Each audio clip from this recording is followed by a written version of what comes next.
Militaries and companies from around the world are at the International Marrakesh Air Show to see what's in store for the future of aeronautics. Static displays include 2 U.S. Air Force planes. This plane is a C-130J Super Hercules, and it is used to move troops and cargo into austere locations, as well as short runways and places that bigger planes can't get into.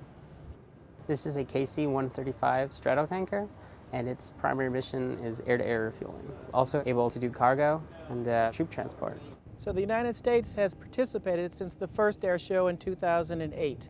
And the reason for the air show is to demonstrate new technologies in aerospace and also the service and the technologies that support the Moroccan Air Force and also air services throughout the region. It's a good way to see what industry may have up its sleeve to support our 5 core competencies.